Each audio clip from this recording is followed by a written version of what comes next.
आप अपने voter ID card में मोबाइल नंबर अपडेट कर सकते हो सिर्फ 2 मिनट में। आपको कहीं जाने की ज़रूरत नहीं है, लाइन में लगने की ज़रूरत नहीं है। आप अपने घर बैठे मोबाइल फ़ोन से ही अपने वोटर आईडी कार्ड में मोबाइल नंबर अपडेट कर सकते हो और ये काम बिल्कुल फ्री में होने वाला है। तो स्टेप बाय स्टेप मैं आपको पूरा प्रोसेस बताऊँगा, तो इस वीडियो को आप लास्ट तक देखना बिना स्किप किए हुए। और हाँ, आप इस वीडियो को कहाँ से देख रहे हो मुझे कमेंट सेक्शन में ज़रूर बताना। बाकी इस वीडियो को लाइक, शेयर एंड सब्सक्राइब ज़रूर कीजिएगा। तो यहाँ पर आपको क्या करना है, आपको अपने फ़ोन में प्ले स्टोर को सबसे पहले ओपन कर लेना है। प्ले स्टोर ओपन करने के बाद यहाँ पर सर्च वाले आइकन पर क्लिक करना है और आपको यहाँ पर लिखना होगा ECI नेट।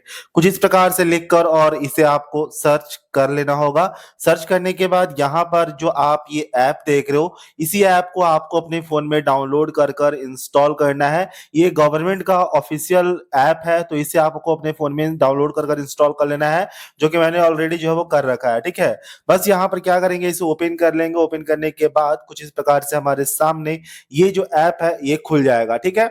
अब उसके बाद यहाँ पर आपको क्या करना होगा, सबसे पहले इसके अंदर अपना मोबाइल नंबर डालकर लॉगिन करना है, जिसके लिए यहाँ पर आपको अपना मोबाइल नंबर डाल देना है। देन यहाँ पर आपको सेंड ओटीपी पर क्लिक कर देना है। ओटीपी यहाँ पर डाल देंगे, उसके बाद आपको यहाँ पर लॉगिन पर क्लिक कर देना होगा। लॉगिन पर क्लिक करने के बाद अपडेट प्रोफाइल पर क्लिक करना है। देन यहाँ से प्रोसीड कर देना है। प्रोसीड करने के बाद दोस्तों यहाँ पर आपको एक ऑप्शन मिल जाता है वोटर रजिस्ट्रेशन फॉर्म, आपको इस पर क्लिक कर देना होगा। क्लिक करने के बाद यहाँ पर थोड़ा सा नीचे आओगे तो आपको एक ऑप्शन मिल जाता है फॉर्म 8, ठीक है? आपको यहाँ पर फॉर्म 8 को इसे ओपन कर लेना होगा। ओपन करने के बाद यहाँ पर नीचे में लेट्स स्टार्ट का ऑप्शन मिल जाएगा, बस यहाँ से लेट्स स्टार्ट कर देना है। देन यहाँ पर दो ऑप्शन आपको मिलता है, yes I have voter ID EPIC, no I don't have voter ID EPIC. अगर आपका वोटर आईडी कार्ड का नंबर जो रहता है एपिक नंबर, वो अगर आपके पास मौजूद है तो यहाँ से यस करना है। अगर नहीं आपके पास एपिक नंबर है तो यहाँ से नो कर अपना एपिक नंबर जो है वो ढूंढ सकते हो। मेरे पास अवेलेबल है तो मैं यहाँ पर यस करूंगा। देन यहाँ से नेक्स्ट पर क्लिक कर देंगे। देन यहाँ पर आपको अपना एपिक नंबर डाल देना है, जो भी आपका वोटर आईडी कार्ड का एपिक नंबर है वो नंबर डाल देना होगा। देन यहाँ से आपको अपना स्टेट जो है वो सेलेक्ट कर लेना है। स्टेट सेलेक्ट करने के बाद फेच डिटेल पर आपको क्लिक करना होगा और उसके बाद यहाँ पर आपको प्रोसीड पर क्लिक कर देना है। जैसे प्रोसीड करोगे तो यहाँ पर ये जो है वो कुछ इस प्रकार से आ जाएगा। यहाँ पर सारा इंफॉर्मेशन आपका वोटर आईडी कार्ड का मिल जाएगा, ठीक है? तो यहाँ पर अब आपको क्या करना है, नेक्स्ट पर फिर से आपको क्लिक कर देना होगा। नेक्स्ट पर क्लिक करने के बाद यहाँ पर नीचे आएंगे तो आपको यहाँ पर मोबाइल नंबर डालना है, ठीक है? यहाँ पर आप मोबाइल नंबर डाल दो, जो भी मतलब ये मोबाइल नंबर है, रजिस्ट्रेशन पहले से जो आपका लिंक है वो नंबर डाल दो। ओटीपी वगैरह नहीं आता है, बस यहाँ पर डालना रहता है मोबाइल नंबर। तो चलिए मैं अपना मोबाइल नंबर यहाँ पर डाल देता हूँ। मोबाइल नंबर डालने के बाद यहाँ से नेक्स्ट पर क्लिक कर देंगे। देन यहाँ पर आपके सामने कुछ इस प्रकार से आ जाएगा। तो यहाँ पर 4 ऑप्शन आपको मिलता है, तो आपको क्या करना है, correction of entries in exciting in electoral roll, आपको सेकेंड नंबर वाले को टिक कर देना होगा और उसके बाद यहाँ से नेक्स्ट कर देना है। नेक्स्ट करने के बाद यहाँ पर आप क्या अपने वोटर आईडी कार्ड में बदलना चाहते हो, यहाँ पर सारा ऑप्शन मिल जाता है, जिसमें से एक ऑप्शन आपको मिलता है मोबाइल नंबर का।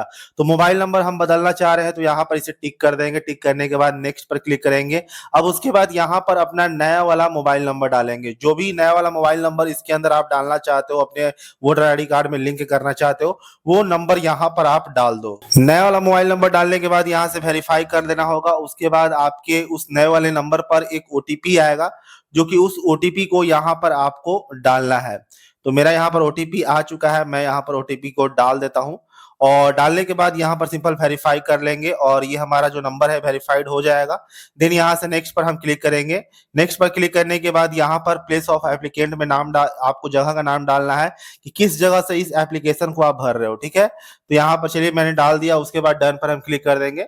डन पर क्लिक करने के बाद यहाँ पर सबसे नीचे आएंगे तो यहाँ पर आपको ई साइन एंड सबमिट का ऑप्शन मिल जाएगा और बस यहाँ पर आपको ई साइन एंड सबमिट पर क्लिक कर देना है। जैसे इस पर क्लिक करोगे विद इन 7 डेज में आपका जो मोबाइल नंबर है वोटर आईडी कार्ड में चेंज कर दिया जाएगा, ठीक है? इस पर क्लिक करने के बाद आपको एक रेफरेंस नंबर मिलता है, जो कि रेफरेंस नंबर से आप अपना सारा जो एप्लीकेशन है उसे ट्रैक कर सकते हो, ठीक है? तो मुझे अपना नंबर अपडेट नहीं करना है वोटर आईडी कार्ड में, बस मैं आपको जानकारी दे रहा था किस प्रकार से आप कर सकते हो। बस यहाँ पर इस एंड सबमिट पर क्लिक करोगे तो बस आपका जो एप्लीकेशन है वो सबमिटेड हो जाएगा। उसके बाद आपको कुछ नहीं करना है, विद इन 7 डेज में आपका जो है 7 दिन के अंदर में मोबाइल नंबर अपडेट हो जाएगा। तो इस तरह से काफी आसानी से आप अपना वोटर आईडी कार्ड में मोबाइल नंबर अपडेट कर सकते हो। तो कैसा लगा आपको ये तरीका, कैसा लगा जानकारी, मुझे कमेंट सेक्शन में जरूर बता देना। बाकी वीडियो अच्छा लगे तो लाइक कर देना, चैनल को सब्सक्राइब कर लेना। मिलता है किसी वीडियो के साथ।